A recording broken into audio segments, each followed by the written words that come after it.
গুলো নিচে লেগে না যায়। আর দেখতেই পাচ্ছ কত সুন্দর ফুটছে। তো এইভাবে নাড়তে থাকতে হবে যাতে লেগে না যায়। এখন ড্রাই ফ্রুটসগুলো ভিজিয়ে নিয়েছি। ভিজানোর পর ভালো করে এগুলো ধুয়ে নেব।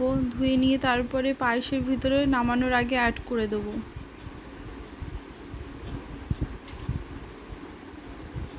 এই দেখতেই পাচ্ছ মাঝে মাঝে এইভাবে নাড়তে হবে যাতে এই ইয়েগুলো না লেগে যায়, চালগুলো। এই দেখো এইটা হলো ক্ষীর মিক্সের কৌটো।